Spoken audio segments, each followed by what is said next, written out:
Hello friends, good evening. Welcome back again to my YouTube channel the lost Pahadi YouTube channel पे आपका स्वागत है। My name is Amrik. तो friends, आज हम डिस्कस करने जा रहे हैं हिमाचल प्रदेश में जो नई शिक्षक भर्ती पॉलिसी आई है। तो उसके रिगार्डिंग कुछ पोस्टें निकली हैं। तो जो भी हिमाचल प्रदेश में कमीशन की तैयारी कर रहे हैं या टीचिंग की जॉब की प्रिपरेशन कर रहे हैं, उनके लिए ये अच्छा मौका है। टोटल 3104 पोस्टें हैं। और कैसे इस नई शिक्षक भर्ती पॉलिसी में कैसे सिलेक्शन होगी, कितनी सैलरी मिलेगी, कितने साल का आपका कॉन्ट्रैक्ट होगा, ये सब ऑफिशियल नोटिफिकेशन जारी हो चुकी है। तो इस वीडियो में डिटेल के साथ हम इस नई पॉलिसी को देखेंगे कि इसमें क्या सरकार ने चेंजेस किए हैं और ये कितना सही है और कितना गलत है। तो चलिए सबसे पहले हम स्टार्ट करते हैं। तो ये आप नोटिफिकेशन देखते हैं, ये ऑफिशियल नोटिफिकेशन जारी किया गया है director of elementary education of Himachal Pradesh की तरफ से। ये लेटर अभी जारी किया गया है secretary education to government of Himachal Pradesh. Subject है regarding appointment of teacher on remuneration basis. तो यानी कि मेहनताना बेसिस के ऊपर यानी कि टीचर्स को अभी रखा जाएगा, यानी कि पार्ट टाइम टीचर्स को ये रखा जाएगा।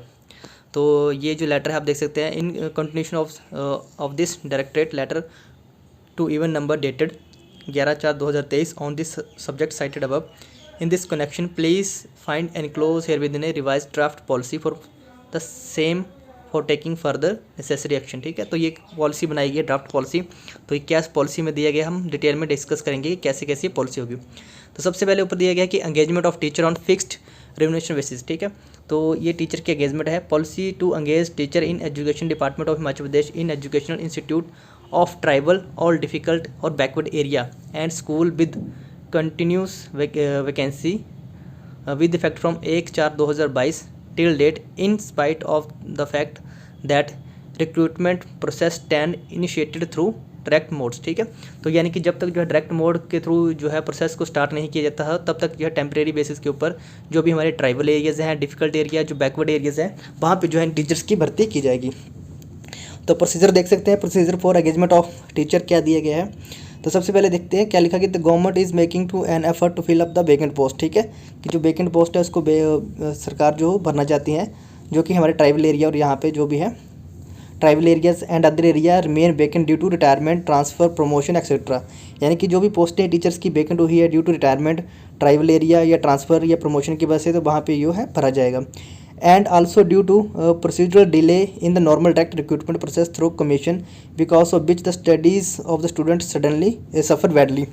यानी कि सरकार ये कहना चाहती है कि जो हमारा कमीशन के थ्रू जो रिक्रूटमेंट होती है वो काफ़ी स्लो प्रोसेस है, तो इससे जो है स्टूडेंट्स की जो है स्टडी के ऊपर बैड प्रभाव पड़ रहा है। तो इसलिए ये जो सरकार की नई पॉलिसी लेके आई है, तो इसमें ये सारा दिया गया है कि कैसे कैसे वेकेंट पोस्टों को भरा जाएगा।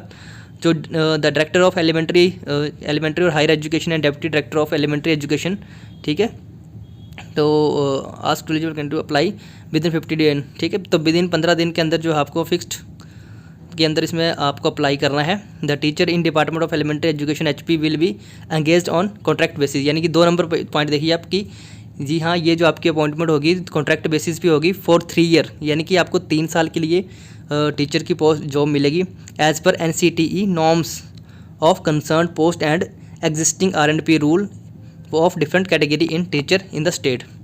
यानी कि 3 साल कॉन्ट्रैक्ट के लिए आपकी जॉब होगी। ध्यान रहे कि ये आपका डायरेक्ट रिक्रूटमेंट नहीं है, तो आपको आगे इसकी सर्विस की एक्सटेंशन नहीं दी जाएगी, सिर्फ 3 साल के लिए ही आपकी जो इसमें रिक्रूटमेंट होगी। 3 नंबर पॉइंट पे जाता है कि the screening and evaluation of the district cadre post shall be done by the concern deputy director of elementary education. यानी कि डिस्ट्रिक्ट कैडर जो होगा उसकी जो है स्क्रीनिंग या जो भी आपकी जो मेरिट बनेगी वो deputy director of elementary education बनाएगा। और screening and evaluation of state cadre, जो स्टेट कैडर की पोस्टें हैं, shall be done by the director of the higher और एलिमेंट्री एजुकेशन। यानी कि जो है डायरेक्टर हायर एजुकेशन है वो उसका बनाएगा स्टेट कैडर की। 4 नंबर पॉइंट पे आपको दिया गया है कि Annex 2 में जो प्रोसेस दिया है डिस्ट्रीब्यूशन ऑफ मार्क्स, उसके बारे में दिया गया है। पॉइंट नंबर 5 में दिया गया है कि after screening documentation and after verifying, ठीक है, जो भी आपका जो वेरीफाई करके उसके बाद जो आपको इशू कर दी जाएंगे आपको कैंडिडेट की एलिजिबिलिटी के रिगार्डिंग। तो ये सारे पॉइंट हैं। आगे हम साथ में the head of the institution will ensure that no ineligible candidate join the educational institute for teaching and student of period basis. ठीक है, तो कोई भी इनएलिजिबल कैंडिडेट जो ना करे अप्लाई भर्ती हो जाए उसमें जो है डिपार्टमेंट ये करेगा। टर्म्स एंड कंडीशन हम पढ़ते हैं कि इसमें टर्म्स एंड कंडीशन सबसे इंपॉर्टेंट है। सबसे पहली कंडीशन है the head of the institution ensure that the service of the education department teacher will automatically be terminated and as and when regular oblique contract teacher appointed और transferred by the government join against the said post. यानी कि जैसे ही जो जिस vacant post के ऊपर आपकी जो अपॉइंटमेंट होगी उसके ऊपर अगर कोई रेगुलर टीचर आ जाता है या कोई टीचर ट्रांसफ़र होकर के आ जाता है या कोई नया कमीशन के थ्रू कोई कॉन्ट्रैक्ट पीरियड पे टीचर आता है तो आपकी जो सर्विस है ऑटोमेटिकली टर्मिनेट हो जाएगी, यानी कि आपको जो है जॉब से निकाल दिया जाएगा। सबसे इंपॉर्टेंट पॉइंट यही है कि आप इसको क्लेम नहीं कर सकते, 3 साल के लिए अपॉइंटमेंट होगी, लेकिन 3 साल से पहले अगर आपकी पोस्ट के ऊपर कोई रेगुलर टीचर आ जाता है, जहाँ जिस पोस्ट के आप लगे हो स्कूल में, स्कूल में कोई रेगुलर टीचर आ जाता है आपकी पोस्ट के ऊपर, तो आपको वो छोड़नी पड़ेगी जॉब। और after completion of academic session in the institution which ever is earlier. ठीक है, यानी कि या तो एकेडमिक सेक्शन होगा या फिर आपका जैसे 3 साल का कॉन्ट्रैक्ट पूरा हो जाता है या एकेडमिक सेशन हो जाता है या कोई टीचर आ जाता है तो आपकी सर्विस जो टर्मिनेट कर दी जाएगी। दूसरा है the education teacher salary will be provided by the government as per admissible to contract teacher. यानी कि जो आपको सैलरी मिलेगी वो जो कॉन्ट्रैक्ट टीचर को मिलती है उसी सेम सैलरी आपको मिलेगी। वो मैं आगे आपको वीडियो में बताऊँगा कितनी सैलरी मिलेगी।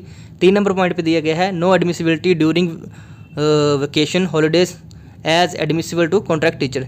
यानी कि जब हॉलीडेज़ होंगी या ड्यूरिंग वेकेशन होगी तो आपको जो है एडमिसिबल नहीं किया जाएगा। जैसे ही कॉन्ट्रैक्ट टीचर को दिया जाता है आपको उस समय जो है आपको वेतन नहीं दिया जाएगा, छुट्टियों का वेतन नहीं मिलेगा, यानी कि जो मंथ की छुट्टियाँ होती है। आगे 4 number point the reservation roster shall be applicable to the post, यानी कि रिजर्वेशन होगी SC ST OBC के लिए। 5 नंबर दिया है कि the post of education teacher will be non transferable, यानी कि जिस पोस्ट के ऊपर आपकी ज्वाइनिंग हुई, जिस स्कूल में आपकी ज्वाइनिंग होगी, आप उसी पोस्ट के ऊपर होगे, आप उसको ट्रांसफ़र नहीं कर सकते। यानी कि आपको जो 3 साल का कॉन्ट्रैक्ट पीरियड के लिए आपको जो टीचर अपॉइंट किया जाएगा तो आप 3 साल या उससे कम जितना भी आपकी सर्विस होती है आपको उसी पोस्ट के उसी स्कूल में ही रहना पड़ेगा, आपको ट्रांसफ़र नहीं किया जाएगा एक बार जहाँ पर आपकी पोस्टिंग होगी। 6 नंबर है the minimum and maximum age, वो एज पर RNP रूल वो होगी। आगे दिया गया है 7 the service of the education teacher shall be liable to terminate by the director deputy director elementary education and higher education as the case में be on charges और कंटिन्यूशन अनऑथराइज अब्सेंस मोरल, ठीक है, moral turpitude and misconduct involvement in politics activity और on including in the act of indiscipline और any other act. यानी कि आपकी service को कभी भी टर्मिनेट किया जाता है अगर आप पॉलिटिकल एक्टिविटी में पाए जाते हैं या एब्सेंट होते हैं या आप इनमॉरल या कोई मिसकंडक्ट या मिसबिहेव करते हैं। तो ये टर्म्स एंड कंडीशन थी, यानी कि ये प्योरली जो है आपकी एक तरह से मान लो कि आप जैसे प्राइवेट कंपनी में जॉब करते हो उसी टाइप का आपको 3 साल के लिए आपको रखा जाएगा। और अगर 3 साल से पहले आपकी वेकेंट पोस्ट के ऊपर कोई टीचर आ जाता है या कोई कॉन्ट्रैक्ट जो मतलब कमीशन के थ्रू कोई टीचर आ जाता है तो आपको टर्मिनेट कर दी जाएगी, यानी कि आपको जॉब से निकाल दिया जाएगा। टोटल पोस्टें आप देख सकते हैं कि टोटल इसमें जो है TGT की जो आर्ट्स की 532 पोस्टें हैं, TGT नॉन मेडिकल की 389 पोस्टें हैं, TGT मेडिकल की 216 हैं, शास्त्री की 247 हैं, लैंग्वेज टीचर की कोई नहीं है, ड्राइंग मास्टर की 143 है और JBT की 1577 पोस्टें हैं। टोटल जो है 3104 पोस्टें हैं। तो ये अभी दिया गया है as the direction by the government to the post of the DM। तो टोटल 947 पोस्टें हैं, 841 of drawing master and 947 post of the PET are laying vacant and kept in pool. यानी कि अगर जो आपकी जो है ड्राइंग मास्टर और जो आपकी PET की पोस्टें वहीं पे होंगी जहाँ पे स्टूडेंट जो 100 से ज़्यादा हैं, तो ये भी इसमें इंक्लूड होगी। बाकी ये आप सैलरी देख सकते हैं, ये सैलरी स्ट्रक्चर दिया गया है। TGT अगर आप TGT टीचर लगते हैं तो रेगुलर टीचर को जो सैलरी मिलती है वो 38,100 मिलती है, कॉन्ट्रैक्ट को जो मिलती है 22,860 रुपये मिलती है। तो आपको जो है टोटल 22,000 अगर आप इस पोस्ट के ऊपर लगते हैं टीचर की पोस्ट पे कॉन्ट्रैक्ट बेसिस के ऊपर तो आपको 22,860 रुपये पर मंथ सैलरी मिलेगी। अगर आप शास्त्री लैंग्वेज टीचर और ड्राइंग मास्टर लगते हो तो उनकी 35,600 जो है रेगुलर टीचर की सैलरी है। कॉन्ट्रैक्ट पे जो है यही सैलरी आपकी 21,360 रुपये हो जाती है, तो आपको 21,360 रुपये मिलेगी। JBT टीचर को की रेगुलर सैलरी 29,700 है और कॉन्ट्रैक्ट पे आपको 17,820 रुपये मिलेगी। यानी कि ये जो बीच वाला है ये वाला पोर्शन, तो ये 22 ये आपको ये सैलरीज मिलेंगी जो आपकी जो कॉन्ट्रैक्ट के ऊपर जो 60% मिलता है बेसिक सैलरी का, वही सैलरी जो आपको मिलेगी आपकी इस अपॉइंटमेंट के दौरान। बाकी अगर आपकी देख रहे हैं सिलेक्शन प्रोसेस, तो ये सिलेक्शन प्रोसेस दिए गए हैं नेक्स्ट 2 में कि आपको किस तरह से आपकी सिलेक्शन होगी। देखिए पीजीटी, सबसे पहले हम कहते हैं पीजीटी की कैसे होगी। तो पीजीटी में आपके 10th के कोई मार्क्स नहीं लगेंगे, पीजीटी में आपके लगेंगे 10th के ऊपर आप टोटल मतलब आपके 100 मार्क्स होंगे, उसमें आपकी मार्क्स की जो बाइफर्केशन कर दी गई है। +2 में अगर आप में आपको पीजीटी में 10 मार्क्स दिए गए हैं। बीएड और डीएलएड की जो है, अगर आपने बीएड करी है डीएलएड करी तो उसके 20 मार्क्स दिए गए हैं। BEd for PGT, TGT, JBT certificate for JBT post, तो उसके लिए 35 मार्क्स दिए गए हैं। पोस्ट ग्रेजुएशन अगर आपने करी है तो 35 मार्क्स उसके हैं। उसी तरह के टीजीटी की बात करें तो टीजीटी में 20 मार्क्स आपके 10th के बेस पर लगेंगे, 30 मार्क्स आपके +2 के बेस पर लगेंगे, 25 मार्क्स जो आपके बीएड के ऊपर लगेंगे और 25 मार्क्स जो आपके अगर आपने जेबीटी पीजीटी करी हुई है, 100 मार्क्स इसके हैं। लैंग्वेज टीचर का भी यही है। यहाँ पे 3 नंबर पॉइंट मेरे ख्याल से डिग्री होनी थी यहाँ पे टीजीटी के टीचर में। जेबीटी टीचर की बात करें तो जेबीटी में भी यही है। 30 मार्क्स आपके मैट्रिक बेस पे ऊपर लगेंगे, 35 मार्क्स आपके 12th के बेस पे लगेंगे और 35 मार्क्स आपके डिप्लोमा या जेबीटी के बेस पे लगेंगे। यानी कि इसका मतलब ये है कि मान लो कि अगर किसी कैंडिडेट के अगर मान लो कि 80% मार्क्स हैं, जब मान के एग्जांपल मान के चलते हम टीजीटी का मान के चलते हैं, टीजीटी में तो मैट्रिक्स के 20 मार्क्स रखे हुए हैं। यानी कि अगर आपने मैट्रिक्स में 100% मार्क्स स्कोर किए तो आपके 20 में से 20 लग जाएंगे। मान लो किसी स्टूडेंट के 80 मार्क्स हैं मैट्रिक में, तो 20 का 80% आप जो रख लो कितना होता है, यानी कि आपको 16 मार्क्स लगेंगे आपके इसमें, ठीक है। उसी तरह +2 के 30 मार्क्स है तो 30 मार्क्स भी आपके उसकी +2 की परसेंटेज के हिसाब से और डिप्लोमा की परसेंटेज के हिसाब से आपके ये मार्क्स लगेंगे। यानी कि जो आपकी 10th 12th ग्रेजुएशन और डिप्लोमा और बीएड में जो है आपकी जो परसेंटेज है उसकी बेस के ऊपर आपके ये मार्क्स लगेंगे। ये आगे मार्क्स भी दे दिए हैं कि किस क्लास में किस एकेडमिक में आपके कितने कितने मार्क्स लगेंगे। आगे सबसे बड़ा पॉइंट ये कि no any candidate will be eligible without teacher eligibility test certificate. जी हाँ, यानी कि अगर किसी का टैट क्वालिफाई नहीं है तो वो इसके लिए अप्लाई नहीं कर सकता। यानी कि टैट आपका मस्ट होना चाहिए, टैट जो आपका क्वालिफाई होना चाहिए। The marks above will be awarded as proportion to the marks scored in the concern examination. यानी कि आपने कंसर्न एग्जामिनेशन में कितने मार्क्स किए हैं उसकी प्रोपोर्शन के बेस के ऊपर ही आपको कितने मार्क्स लगेंगे। यानी कि अगर आपने मान लो कि 12th में आपके 100% है तो टीजीटी में जैसे 30 मार्क्स हैं, इसके ऊपर +2 के तो आपको 30 के 30 ही मिल जाएंगे। अगर आपकी 50% है तो आपके 30 का आधा रख लो 50%, यानी कि 15 मार्क्स आपकी जुड़ेंगे। तो इसी बेस के ऊपर आपकी ये मेरिट बनेगी। तो ये जो है आपकी नई टीचर एजुकेशन पॉलिसी है।